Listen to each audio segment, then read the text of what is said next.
الله أكبر الله أكبر الله أكبر لا إله إلا الله الله أكبر الله أكبر ولله الحمد الله أكبر الله أكبر الله أكبر لا إله إلا الله الله أكبر الله أكبر ولله الحمد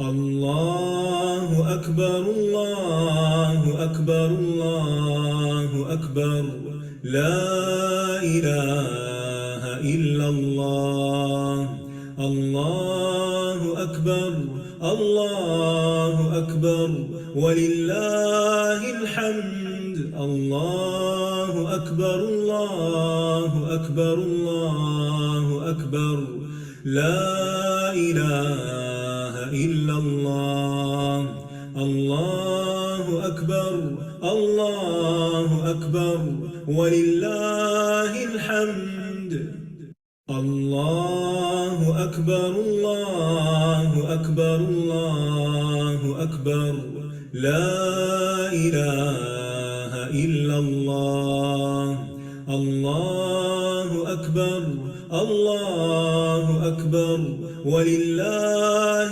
الحمد الله أكبر الله أكبر الله أكبر لا إله إلا الله الله أكبر الله أكبر ولله الحمد الله أكبر الله أكبر الله أكبر لا إله إلا الله الله أكبر الله أكبر ولله الحمد الله أكبر الله أكبر الله أكبر لا إله إلا الله الله أكبر الله أكبر ولله الحمد الله أكبر الله أكبر الله أكبر لا إله إلا الله الله أكبر الله أكبر ولله الحمد الله أكبر الله أكبر الله أكبر لا إله إلا الله الله أكبر الله أكبر ولله الحمد الله أكبر الله أكبر الله أكبر لا إله إلا الله الله أكبر الله أكبر ولله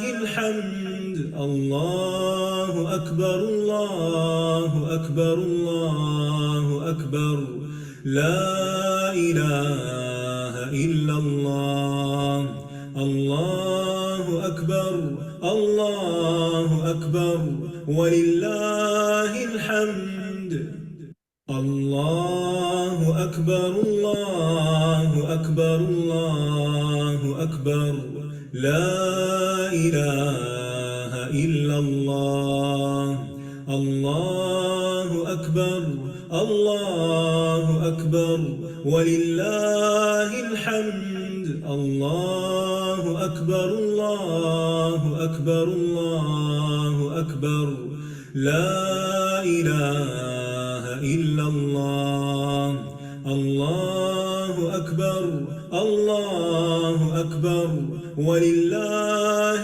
الحمد الله أكبر الله أكبر الله أكبر لا إله إلا الله الله أكبر الله أكبر ولله الحمد الله أكبر الله أكبر الله أكبر لا إله إلا الله الله أكبر الله أكبر ولله الحمد الله أكبر الله أكبر الله أكبر لا إله إلا الله الله أكبر الله أكبر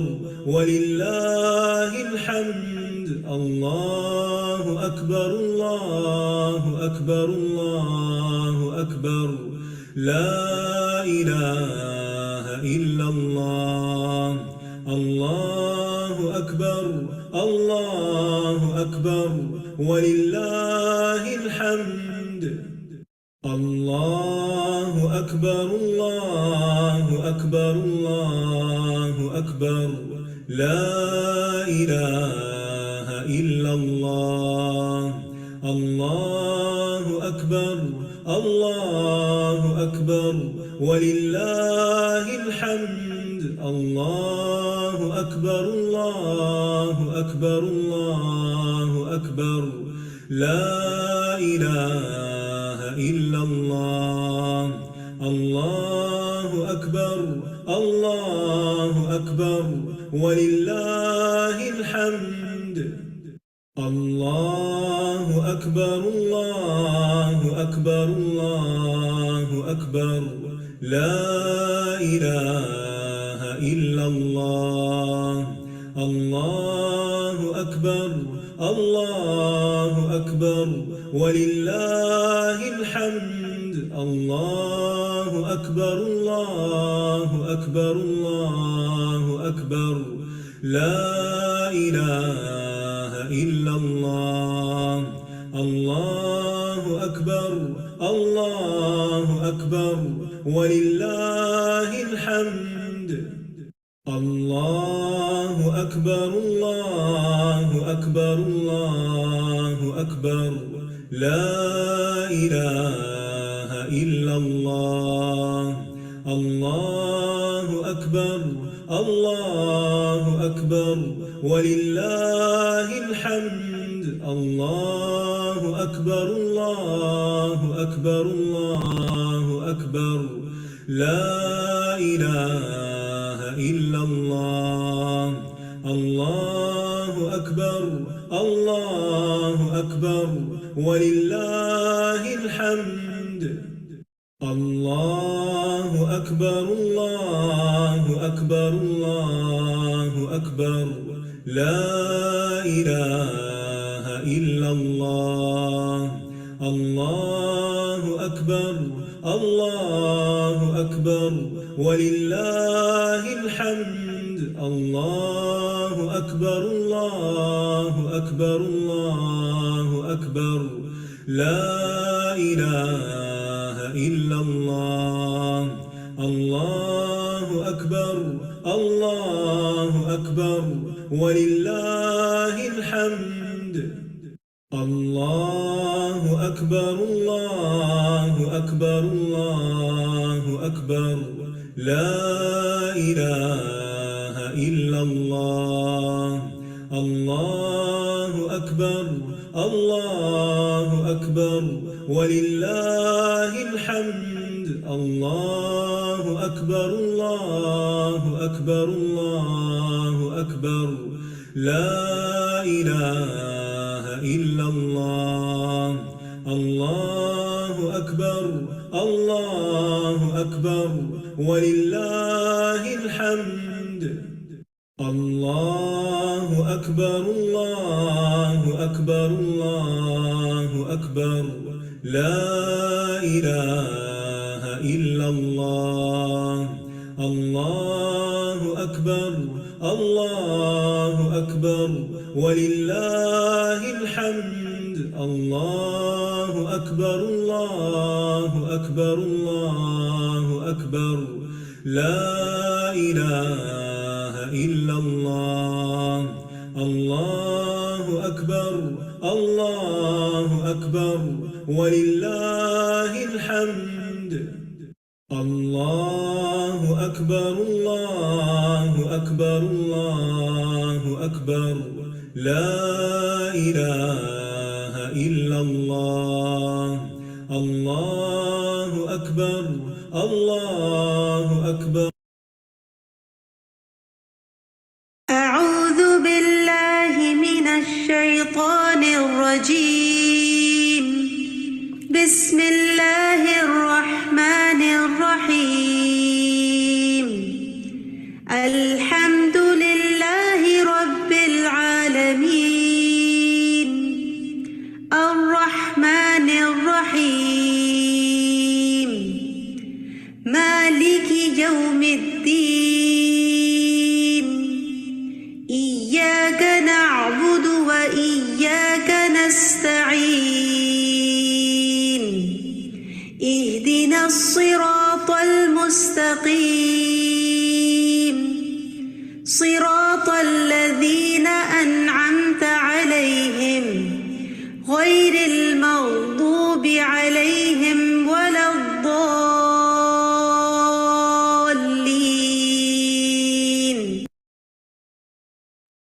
آمین یا رب العالمین۔ اعوذ باللہ من الشیطان الرجیم، نحمده ونصلی علی رسولہ الکریم، اما بعد فاعوذ باللہ من الشیطان الرجیم، بسم اللہ الرحمن الرحیم، رب اشرح لی صدری ویسر لی امری واحلل عقدۃ من لسانی یفقهوا قولی، رب زدنی علما رب زدنی علما رب زدنی علما، اللہم علمنی الکتاب والحکمہ وفقہنی فی الدین، یا ربی لک الحمد کما ینبغی لجلال وجہک ولعظیم سلطانک، آمین یا رب العالمین۔ السلام علیکم ورحمۃ اللہ وبرکاتہ۔ وعلیکم السلام ورحمۃ اللہ وبرکاتہ۔ کیسے ہیں آپ سب لوگ؟ الحمدللہ کیسے ہیں آپ ٹھیک۔ سب؟ آپ کی آواز ریپیٹ ہو کے آ رہی ہے۔ جی ایک سیکنڈ کے لیے وہ میں اس کو ٹھیک کر رہی ہوں۔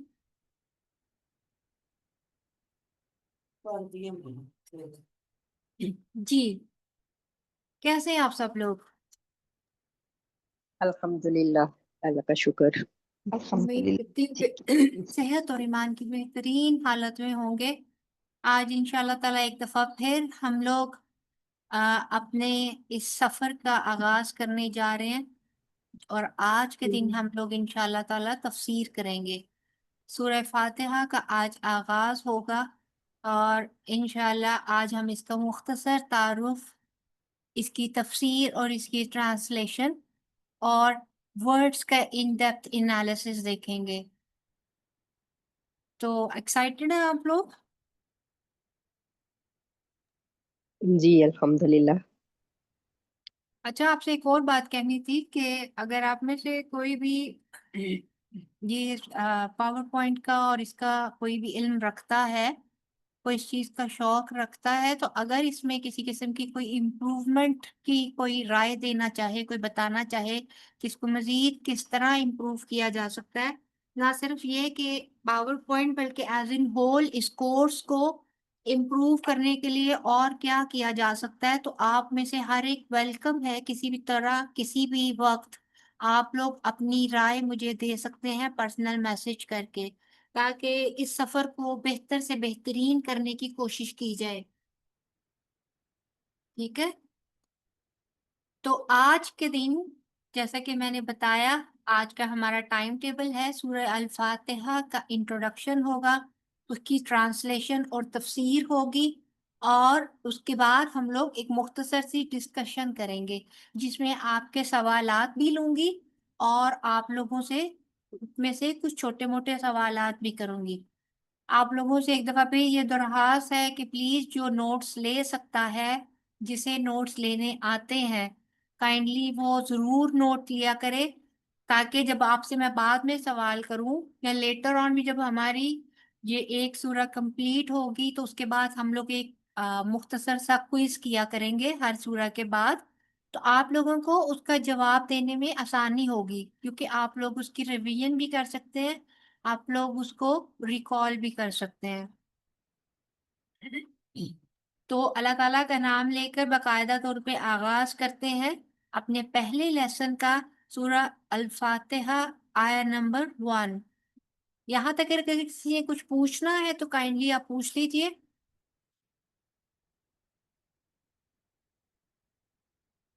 اوکے جی، چلیں پھر ہم لوگ اپنی پہلی آیت کا آغاز کرتے ہیں۔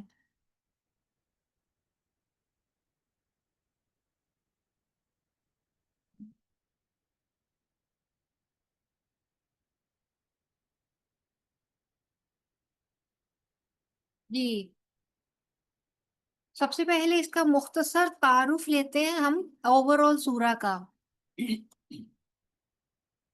ترتیب کے لحاظ سے یہ قرآن پاک کی پہلی سورہ ہے، یعنی کہ قرآن پاک میں جو ترتیب ہے ٹوٹل 114 جو ہماری سورہ ہے، 114 سورتیں، ان میں سے اس کی ترتیب میں یہ پہلے نمبر پر آتی ہے، اور نزول کے اعتبار سے یعنی کہ جس اعتبار سے نبی پاک صلی اللہ علیہ وآلہ وسلم سے پر جس ترتیب سے یہ نازل ہوئی تھی اس کے حساب سے اس کا 5واں نمبر ہے۔ اس سے پہلے کچھ چھوٹی چھوٹی آیات، کچھ سورہ کی کسی کی 4 کسی کی 5 آیات کا نزول ہوا تھا، لیکن یہ پہلی باقاعدہ مکمل سورہ تھی جو کہ نبی پاک صلی اللہ علیہ وآلہ وسلم پر نازل ہوئی تھی۔ اس کا دور نزول کے بارے میں زیادہ تر جو راجح رائے ہے وہ یہی ہے کہ یہ مکی سورہ ہے، اور 4 نبوی کو یعنی کہ نبی پاک صلی اللہ علیہ وسلم کی بعثت کے چوتھے سال اس کا نزول ہوا تھا۔ بعض مفسرین یہ بھی کہتے ہیں کہ یہ سورہ جو ہے 2 بار نازل ہوئی، ایک دفعہ مکہ میں جبکہ نماز کا حکم آ چکا تھا، اور نماز میں کیونکہ یہ پڑھنا لازم ہے، اس کے بغیر نماز مکمل نہیں ہوتی، تو اسی وجہ سے زیادہ تر مفسرین نے اسی کو ہی زیادہ سٹرونگ لیا ہے کہ یہ مکی سورہ ہے۔ لیکن بعض مفسرین کہتے ہیں کہ ایک دوسری دفعہ اس کا نزول مدینہ میں بھی ہوا تھا، جبرائیل علیہ السلام اس کو دوسری دفعہ لے کر مدینہ میں بھی آئے تھے، لہذا مکی اور مدنی دونوں طرح کا ہے، لیکن راجح رائے یہی ہے کہ یہ مکی ہے۔ اس کا ایک رکوع ہے، ٹوٹل اس کی 7 آیات ہے۔ 7 آیات جہاں پر اس طرح بنتی ہیں بسم اللہ الرحمن الرحیم کو نکال کر، وہ ایک مستقل آیت ہے جو ہر سورہ کے شروع میں آتی ہے سوائے سورہ توبہ کے، ٹھیک ہے۔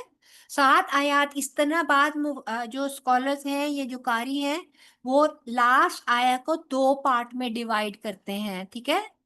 وَلَضَّالِّينَ سے پہلے جہاں پہ آتا ہے نا غیر المغضوب علیہم وَلَضَّالِّينَ، اس کو یہ 7ویں آیت کہتے ہیں، اور اس سے پہلے والا پارٹ جو ہے اس کو 6ٹھی آیت بولتے ہیں، اور بعض لوگ جو ہیں وہ اس کو 6 آیات ہی کہتے ہیں، لاسٹ والی پوری آیا کو ایک مکمل آیا کہتے ہیں، اور شروع کی 5 آیات، اور بسم اللہ الگ سے ایک مکمل آیت، ٹھیک ہے۔ اس کے ٹوٹل حروف جو الفاظ جو ہیں وہ 27 ہے، یعنی کہ جیسے الحمد ایک لفظ اور للہ دوسرا ورڈ، اس طرح ٹوٹل 27 ورڈز ہیں، اور اس کے حروف جو ہیں یعنی کہ الف لام ہا میم دال، یہ ٹوٹل 140 حروف ہے، ٹھیک ہے۔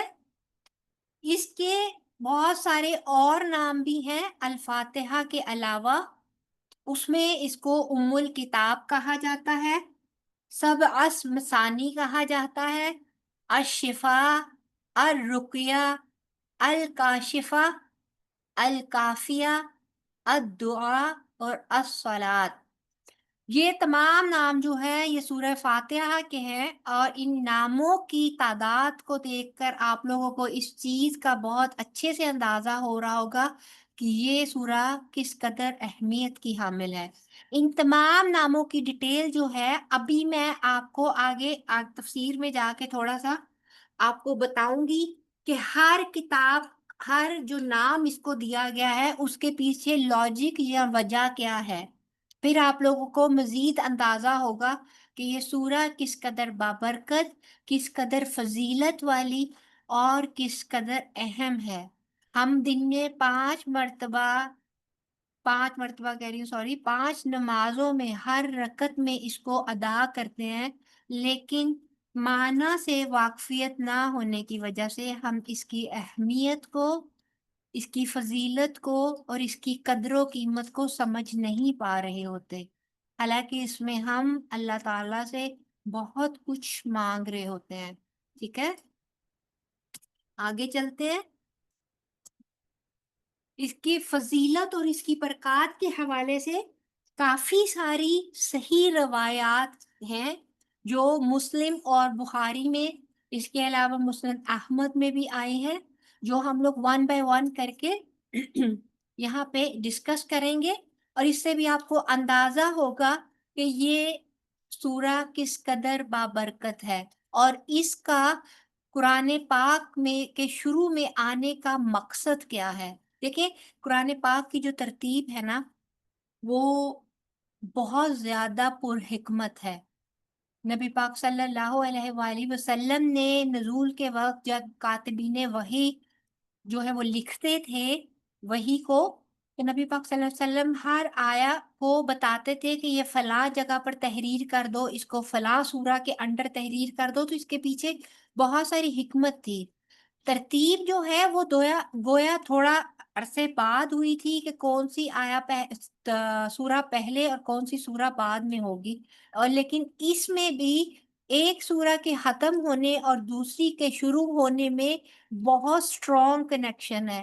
جب آپ انشاءاللہ تعالیٰ ایک دفعہ قرآن پاک کو ختم کر لیں گے، اس کو کمپلیٹ کریں گے، اس کی تفسیر کو، پھر ہم لوگ ارادہ ہے اللہ تعالیٰ ہمارے ارادوں میں، نیک ارادوں میں ہمیں کامیاب کرے کہ ہم لوگ دیکھیں گے کہ ہر سورت کا اینڈ اور سٹارٹ اس میں آپس میں لنک کیا ہے۔ تو یہاں پہ ہم فی الحال شروع کرتے ہیں کہ اس کی فضیلت اور برکت کیا ہے۔ صحیح مسلم کی حدیث نمبر 395، جس میں روایت حضرت ابو ہریرہ رضی اللہ عنہ سے روایت ہے کہ آپ صلی اللہ علیہ وآلہ وسلم نے فرمایا، جس نے کوئی نماز پڑھی اور اس میں ام القرآن یعنی کہ سورۃ الفاتحہ کی قرات نہ کی تو وہ ناقص ہے۔ یہ بات آپ نے 3 مرتبہ دہرائی، یعنی کہ اس کی نماز ناقص ہے، ناقص ہے، ناقص ہے، اور پھر آپ نے کہا یعنی پوری ہی نہیں ہوتی۔ آپ اس سے اندازہ لگائیں کہ جب تک ہم سورہ فاتحہ کی تلاوت نہیں کرتے، ہماری نماز کے یہ ان ضروری اور امپورٹنٹ اراکین میں سے ہے کہ جن کے بغیر نماز نامکمل ہے۔ اسی طرح صحیح بخاری حدیث نمبر 756 میں آتا ہے، جس شخص نے سورہ فاتحہ نہ پڑھی اس کی نماز نہیں ہوئی۔ اسی طرح ایک اور صحیح مسلم کی حدیث ہے 806، اس میں دراصل اس کے نزول کے بارے میں ایک لمبی حدیث ہے جو کہ نبی پاک صلی اللہ علیہ وسلم کے ذریعے ہم تک پہنچی کہ حضرت عبداللہ بن عباس رضی اللہ عنہ سے روایت ہے، رسول اللہ صلی اللہ علیہ وسلم بیٹھے ہوئے تھے اور آپ صلی اللہ علیہ وآلہ وسلم کے پاس جبرائیل علیہ السلام بیٹھے تھے۔ اتنے میں جبرائیل علیہ السلام نے آسمان کے اوپر دروازے کھلنے کی آواز سنی تو انہوں نے اپنی آنکھ اوپر اٹھا کر دیکھا، پھر کہا یہ آسمان کا وہ دروازہ ہے جو پہلے کبھی نہیں کھلا۔ پھر اس میں سے ایک فرشتہ اترا اور رسول اللہ صلی اللہ علیہ وآلہ وسلم کے پاس آیا اور کہا، مبارک ہو آپ کو 2 نور عطا ہوئے، وہ جو آپ سے پہلے کسی نبی کو نہیں دیے گئے۔ اور جبرائیل علیہ السلام نے بتایا کہ یہ فرشتہ اس سے پہلے کبھی زمین پر نہیں آیا، اور وہ کیا خوشخبری لے کر آئے تھے؟ ایک یہ کہ سورۃ فاتحہ جو آپ کو ملی ہے یہ آپ سے پہلے کسی اور کو نہیں ملی، اور دوسرا سورہ البقرہ کی آخری 2 آیات، وہ آیات جو ہم لوگ روز رات کو سونے سے پہلے ہمیں نبی پاک صلی اللہ علیہ وسلم کی سنت سے ملتا ہے کہ وہ تلاوت کیا کرتے تھے۔ اور یہ خوشخبری بھی دی گئی کہ جب کبھی ان 2 کلمہ کی تلاوت کر کے دعا کی جائے گی، اس کی دعا قبول ہوگی۔ وہ 2 کلمات کون سے؟ سورہ فاتحہ اور سورہ البقرہ کی آخری 2 آیات۔ اگر آپ پورے شعور کے ساتھ ان دونوں کو پڑھ کر اللہ تعالیٰ سے کوئی بھی دعا کریں گے تو انشاءاللہ تعالیٰ العزیز وہ مستجاب الدعوا میں ہوگی۔ ٹھیک ہے، دیکھیں اللہ تعالیٰ کا کتنا احسان ہے کہ اللہ تعالیٰ نے ہماری دعاؤں کو قبولیت دینے کے کیا کیا بہانے تلاش کیے۔ سبحان اللہ، یہ کر لو تو دعا قبول ہوگی، اس ٹائم کرو گے تو دعا قبول ہوگی۔ کئی گھڑیاں، کئی ٹائم، کئی آیات اور کئی طریقے بتا دیے کہ جب جب آپ کی دعائیں قبول ہو سکتی ہیں۔ پھر صحیح بخاری کی حدیث نمبر 4703 جس میں ابو سعید بن معلا سے روایت ہے، آپ صلی اللہ علیہ وآلہ وسلم نے مجھ سے فرمایا، مسجد سے نکلنے سے پہلے میں تجھے قرآن کریم کی ایک عظیم سورت کی تعلیم نہ دوں؟ اس کے بعد آپ مسجد میں جانے کے لیے اٹھے تو میں نے آپ کو وہ بات یاد دلائی۔ آپ صلی اللہ علیہ وآلہ وسلم نے فرمایا، الحمدللہ رب العالمین، یہی سورہ سبع مثانی ہے اور یہی قرآن عظیم ہے جو مجھے دیا گیا ہے۔ یعنی اس ایک سورہ کو قرآن عظیم اس حدیث میں نبی پاک صلی اللہ علیہ وآلہ وسلم نے فرمایا، کیونکہ یہ ایک سورہ پورے قرآن پاک کے مضامین کا خلاصہ ہے۔ اسی طرح سنن ترمذی کی حدیث نمبر 2875 میں آتا ہے کہ حضرت ابو ہریرہ رضی اللہ عنہ سے روایت ہے کہ آپ صلی اللہ علیہ وآلہ وسلم نے فرمایا، کیا تمہیں پسند ہے کہ میں تمہیں ایسی سورت سکھاؤں جیسی سورت نہ تورات میں نازل ہوئی، نہ انجیل میں، نہ زبور میں اور نہ ہی قرآن میں؟ قرآن جو ہے وہ انہوں نے اس کو بولا تھا، انہوں نے کہا کہ اللہ کے رسول ضرور سکھائیے۔ رسول اللہ صلی اللہ علیہ وآلہ وسلم نے فرمایا، نماز میں تم قرآن کیسے پڑھتے ہو؟ تو انہوں نے ام القرآن سورہ فاتحہ پڑھی۔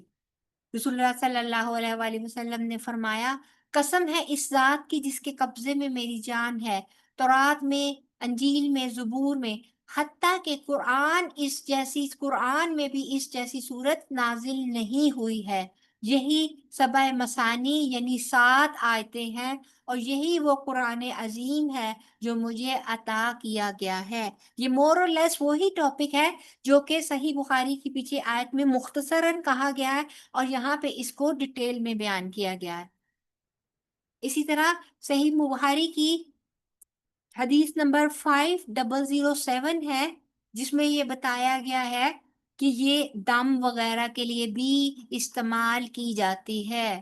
سیدنا ابو سعید خدری سے روایت ہے، انہوں نے کہا کہ ہم ایک سفر میں تھے تو ایک قبیلے کے نزدیک ہم نے پڑاؤ کیا۔ وہاں ایک لونڈی آئی اور کہنے لگی کہ قبیلے کے سردار کو بچھو نے کاٹ لیا ہے اور ہمارے قبیلے کے مرد موجود نہیں ہے، کیا تم میں سے کوئی جھاڑ پھونک کرنے والا ہے؟ ہم میں سے ایک شخص اس کے ساتھ جانے والا ہے۔ ہم میں سے ایک شخص جو اس کے ساتھ جانے کے لیے کھڑا ہوا، حالانکہ ہم اسے جھاڑ پھونک والا خیال نہیں کرتے تھے۔ چنانچہ اس نے دم کیا تو سردار تندرست ہو گیا اور اس نے شکرانے کے طور پر 30 بکریاں دینے کا حکم کیا۔ یعنی اس شخص نے 30 بکریاں دینے کا حکم دیا جس کو بچھو نے کاٹ لیا تھا اور وہ دم سے تندرست ہو گیا، اور دینی کس کو تھی؟ اس شخص کو جس نے دم کیا تھا۔ نیز ہمیں دودھ بھی پلایا۔ جب وہ شخص واپس آیا تو ہم نے اس سے پوچھا، کیا تم واقعی کوئی منتر جانتے ہو اور تیرے پاس اچھا سا دم ہے؟ اس نے کہا، نہیں، میں نے تو صرف سورت فاتحہ پڑھ کر اس پر دم کر دیا تھا۔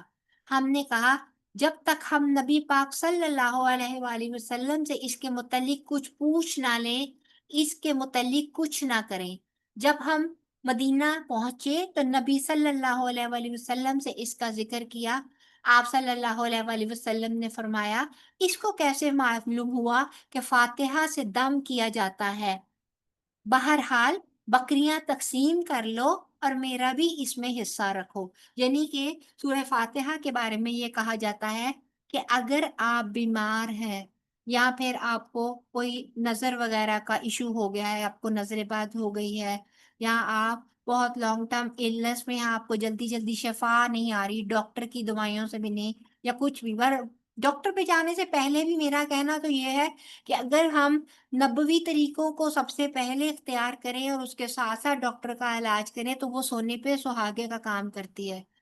تو پھر آپ نے کہا کہ اول آخر 11 مرتبہ درود شریف کے ساتھ اگر درمیان میں 7 مرتبہ سورہ فاتحہ پڑھ کر اس کا دم کر دیا جائے یا پانی پر دم کر کے مریض کو پلا دیا جائے تو اس سے انشاءاللہ تعالی شفا ہوگی۔ پھر آتا ہے جامع ترمذی کی حدیث نمبر 3124، ابو ہریرہ رضی اللہ عنہ کہتے ہیں رسول اللہ صلی اللہ علیہ وآلہ وسلم نے فرمایا سورہ الحمدللہ یعنی سورہ فاتحہ ام القرآن ہے، یعنی قرآن کی ماں ہے، ام الکتاب یعنی قرآن کی اصل اساس ہے، اصل اساس مطلب اصل بنیاد ہے، اور السبع المثانی ہے یعنی بار بار دہرائی جانے والی آیتیں ہیں۔ اس کے جو بنیادی مضامین ہیں جو کہ آپ اس میں دیکھیں گے، اس میں ہے کہ آداب دعا، یعنی کہ دعا کرنے کے کیا کیا آداب ہے، یعنی کہ اللہ تعالیٰ کی حمد و ثنا کرنی چاہیے۔ جو پہلی 3 آیات ہے وہ ہمیں یہی بتاتی ہیں کہ اللہ تعالیٰ کی حمد و ثنا دعا سے پہلے، پھر استحقاق دعا کہ دعا کس سے کرنی چاہیے، دعا کرنے کا مستحق کون ہے، اور اس کے بعد اصل دعا وہ ہے نا جو اہدنا الصراط المستقیم، اے اللہ ہمیں سیدھے راستے کی طرف رہنمائی دے، تو یہ اصل دعا کا پورشن ہے۔ اور پھر آخری 2 آیات جو ہیں وہ اسی دعا کی وضاحت ہے کہ کون سا سیدھا راستہ، اس کی آگے سے تفصیل اس کے اندر بیان کی گئی ہے۔ اسی طرح اس کو ایک پیراگراف کی صورت میں ہم چارٹ کی صورت میں دیکھیں تو دیکھیں یہاں پہ آپ کو پتا چلے گا کہ آیت نمبر 1 سے 4 تک ہمیں آداب دعا بتائی گئی ہے کہ صفات حسنہ، اسماء الحسنہ کے ساتھ اللہ تعالیٰ کی جب حمد و ثنا کی جاتی ہے تو وہ دعا کے مقبول ہونے میں بہت زیادہ کارآمد ثابت ہوتی ہے، بہت زیادہ معاون ہوتی ہے۔ یعنی کہ الحمدللہ رب العالمین الرحمن الرحیم، یہ بھی اللہ تعالیٰ کی صفات، اور مالک یوم الدین، مالک یعنی کہ مالک یہ بھی اللہ تعالیٰ کا صفاتی نام، اور یوم الدین قیامت کا دن، ٹھیک ہے۔ اس کے بعد دوسرا پیراگراف جو ہے آیت نمبر 5 جس میں ہے استحقاق دعا، یعنی کہ دعا کہا کس کو ہے، ایاک نعبد و ایاک نستعین، یعنی تجھی کی ہم عبادت کرتے ہیں اور تجھی سے ہم مدد مانگتے ہیں، کس سے، اللہ تعالیٰ سے۔ پھر تیسرا پیراگراف آیت نمبر 6 ہے جس میں اصل دعا ہے اہدنا الصراط المستقیم، اور پھر آخری پیراگراف آیت نمبر 7 جس میں وضاحت کی گئی کہ نہ تو وہ ان لوگوں کا راستہ جو انعام یافتہ ہے، نہ کہ ان لوگوں کا راستہ جو غضب کیے گئے ہیں، یا پھر وہ جو بھٹکے ہوئے ہیں، ٹھیک ہے۔ تو اس کا مرکزی مضمون ہمارے لیے کیا نکلتا ہے کہ اللہ تعالیٰ کی سے سیدھے راستے کی طرف رہنمائی کی درخواست کرنی ہے، ٹھیک ہے۔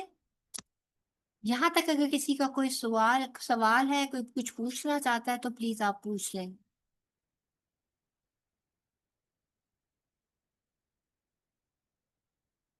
جی نہیں کسی نے پوچھنا،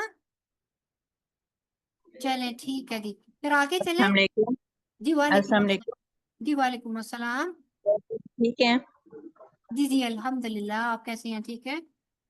اللہ کا شکر ہے. آپ نے اس میں کہا ہے کہ یہ ایسی قرآن پاک میں بھی نہیں ہے صورت. جی یہ اس کا اس یہ تو وقت قرآن تک کے پاک میں ہے. اس وقت تک جی کے قرآن پاک میں نہیں تھی، کیونکہ ابھی نزول ہو رہا تھا نا، قرآن جی پاک جی ابھی نازل ہو رہا تھا، تو اس وقت تک جتنا قرآن پاک نازل ہو چکا تھا اس کے بارے جی میں انہوں نے نبی پاک صلی اللہ علیہ وآلہ وسلم نے حدیث فرمائی کہ نہ بھی یہ قرآن پاک میں، کیونکہ نبی پاک صلی اللہ علیہ وآلہ وسلم جب بھی کوئی واعظ اور نصیحت یا جب بھی کوئی درس دیتے تھے تو جیسے جیسے وحی آتی تھی سم ٹائم آپ کچھ آیات کی تکرار کرتے تھے، کچھ آیات جو پہلے سے نازل ہوئی تھی انہی کو لے کر مزید وضاحت کے ساتھ آپ واعظ دیا کرتے تھے. تو جب آپ نے یہ پوری سورہ آئی تھی تو وہ قرآن جی پاک میں اس وقت تک نہیں تھی، اور یہ سورہ پوری سورہ یکمشت ایک دم پوری کی پوری سورہ نازل ہوئی تھی. جبکہ ہم دیکھتے جی ہیں کہ دوسرے کیسز میں کسی سورہ کی 1-2 آیتیں آئیں، کسی کی 5 آئیں، کسی کی 10 آئیں، اور اس طرح کر کے وہ سورہ مکمل ہوئی تھی. تو اس وقت جب، کیونکہ یہ حدیث بھی اسی زمانے میں نبی پاک صلی اللہ علیہ وآلہ وسلم نے فرمائی تھی، تو اس لحاظ سے نبی پاک صلی اللہ علیہ وسلم نے فرمایا تھا کہ یہ سورہ قرآن پاک میں بھی نہیں ہے. آج تو ہمارے پاس اب قرآن پاک مکمل صورت میں ہے نا، آج جی ہم یہ جی کہہ سکتے ہیں کہ یہ قرآن پاک میں ہے. لیکن اس جی وقت جب نبی پاک نے فرمایا تو اس وقت تک کے قرآن پاک کے اندر یہ سورہ نہیں تھی. ٹھیک ہے، جی جی جزاک اللہ. وہی ہے کہ جی کوئی اور سوال؟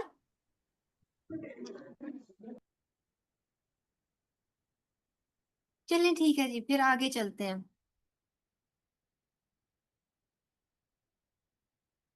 أعوذ بالله من الشيطان الرجيم. بسم الله الرحمن الرحيم. الحمد لله رب العالمين. جی الحمد، جیسے کہ میں نے کل آپ کو بتایا تھا کہ جب کسی لفظ کے ساتھ ال لگ جاتا ہے نا تو وہ پراپر ناؤن یعنی کہ اسم معرفہ بن جاتا ہے، خاص کسی ایک خاص چیز کی طرف اس چیز کی نسبت ہوتی ہے. اس کا مطلب ہے کہ تمام تعریفیں، ہر قسم کی تعریف للہ، اس میں جو پہلا لام ہے یہ ہے، اس کا مطلب کے لیے، اللہ اللہ کے لیے، یعنی کہ تمام تعریفیں اللہ ہی کے لیے ہے. رب جو پالنے والا ہے، العالمین پھر وہی کہ سارے جہانوں کا، عالم کہتے ہیں جہان کو، تمام جہانوں کا. ٹھیک ہے، سب تعریفیں اللہ کے لیے ہیں جو سب جہانوں کو پالنے والا ہے. اب اس کی لفظی وضاحت ہم لوگ دیکھیں گے. الحمد، الحمد جو ہے یہ 2 الفاظ کا مجموعہ ہے. پہلا لفظ جو ہے، پہلا سوال جو ہے، پہلا لفظ ال اور دوسرا حمد. ال جو ہے وہ اس لفظ کو اسم معرفہ بناتا ہے، اور حمد جو ہے وہ اس کا روٹ ورڈ ہے ہا میم دال. ٹھیک ہے، اس کا مطلب ہوتا ہے لغوی معنی تعریف کرنا یا پھر شکر کرنا.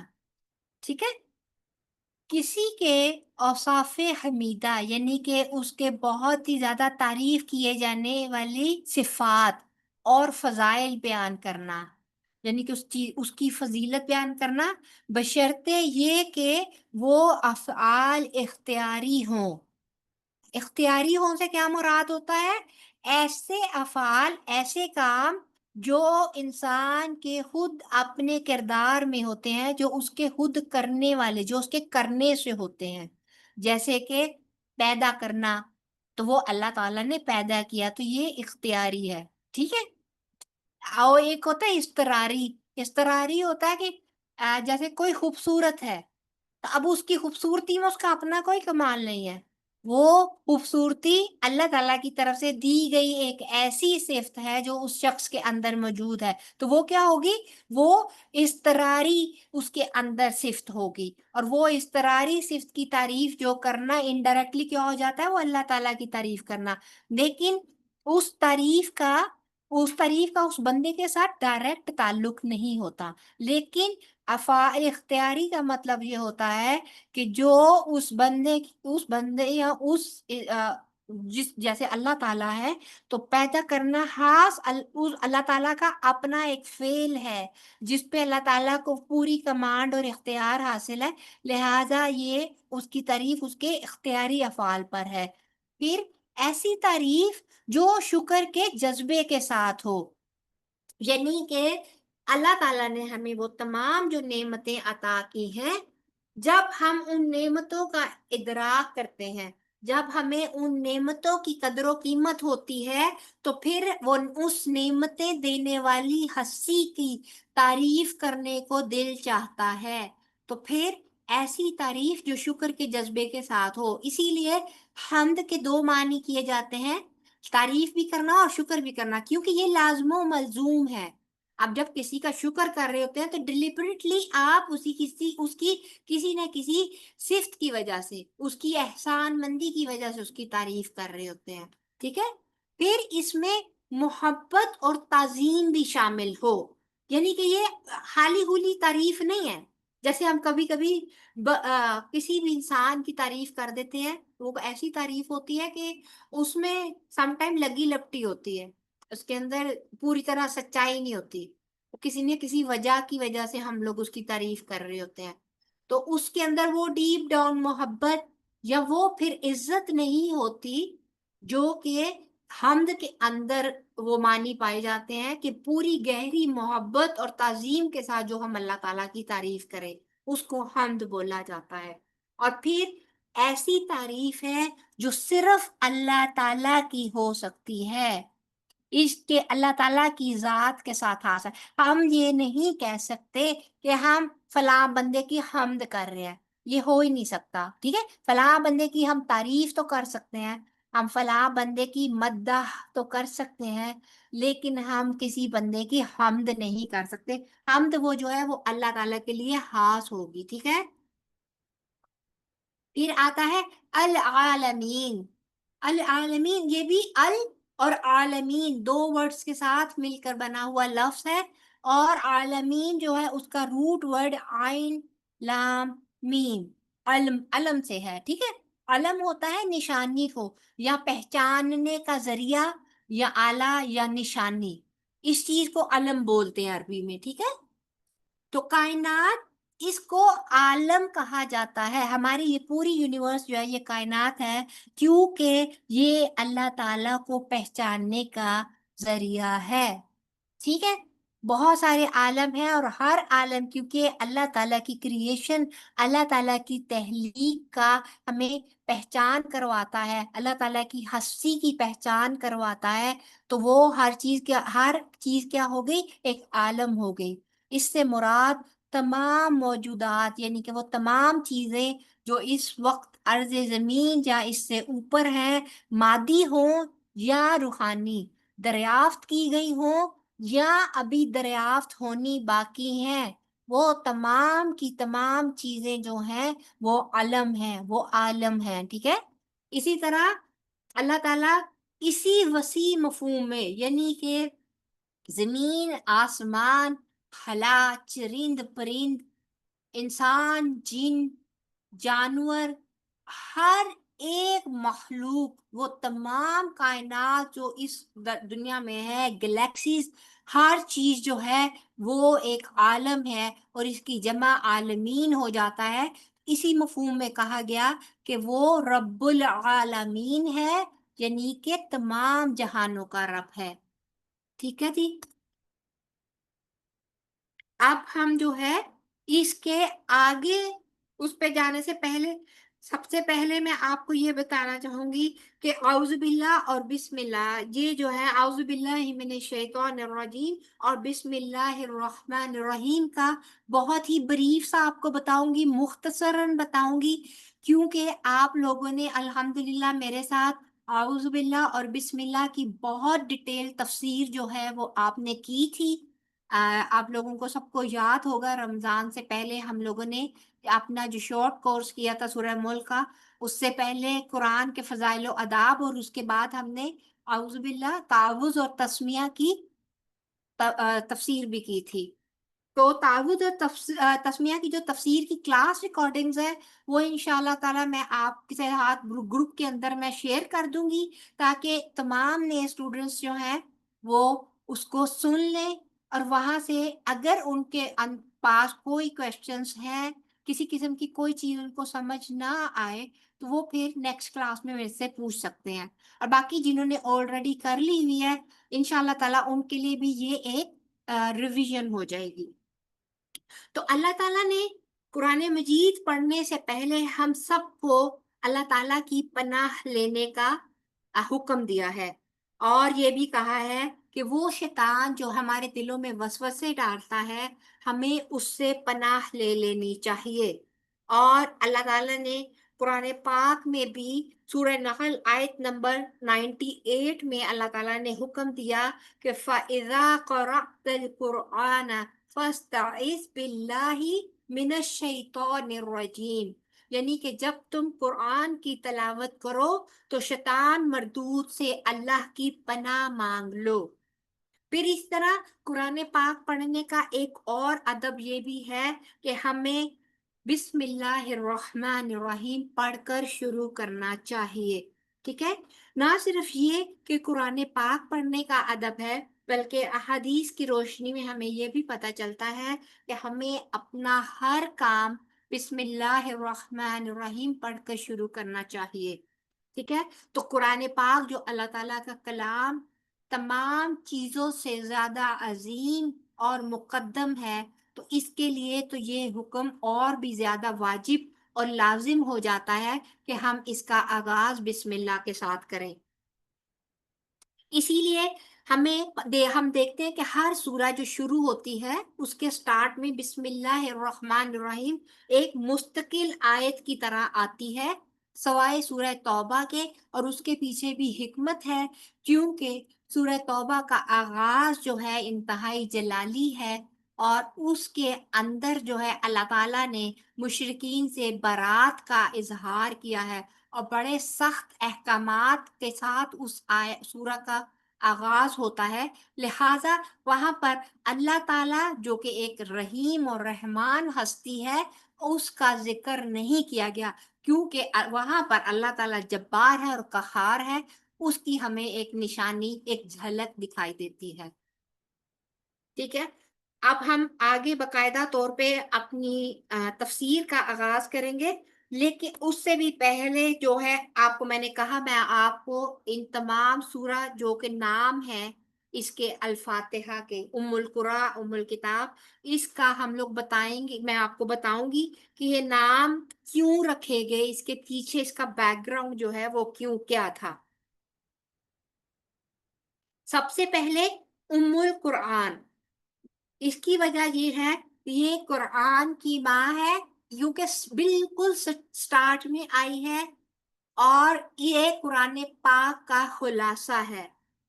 اس کے اندر قرآن پاک کی وہ تمام مضامین یعنی کہ توحید، رسالت اور قیامت، یہ مین جو تمام ٹاپکس ہیں جو قرآن پاک کے اندر اللہ تعالیٰ نے کور کیے ہیں، اللہ تعالیٰ نے ہمیں اس کے بارے میں احکامات اور معلومات عطا کی ہیں۔ تو اس ایک سورہ میں بریفلی اللہ تعالیٰ نے ان تینوں چیزوں کو کور کیا ہے۔ جیسے آپ دیکھیں کہ توحید کی بات اگر ہم کرتے ہیں تو وہ آپ کو نظر آئے گی کہ الحمدللہ رب العالمین، کہ تمام جہانوں کا مالک اللہ تعالیٰ ہے۔ یہاں پہ اللہ تعالیٰ نے تمام شخصیت پرستی کو ختم کر دیا اور کہا صرف اللہ ہی واحد ہستی ہے۔ پھر الرحمن الرحیم، وہی رحمان ہے، وہی رحیم ہے، اس کے علاوہ کوئی ان صفات کا حامل نہیں ہو سکتا۔ اسی وجہ سے اور پھر آگے اگر آپ دیکھیں تو آتا ہے کہ اہدنا الصراط المستقیم، ہمیں راستہ دکھا۔ تو اللہ تعالیٰ نے راستہ کس کے ذریعے دکھایا؟ محمد صلی اللہ علیہ وآلہ وسلم کو بھیج کر، قرآن پاک کو بھیج کر اللہ تعالیٰ نے ہمیں صحیح راستے کی طرف اللہ تعالیٰ نے رہنمائی فرمائی۔ تو یہاں رسالت کا، نبی کی رسالت کا یہاں پہ اللہ تعالیٰ نے ایک قسم کی ہمیں کیا کہنے چاہیے، تصدیق کی کہ رسول اور کتاب اللہ تعالیٰ کی طرف سے ہے۔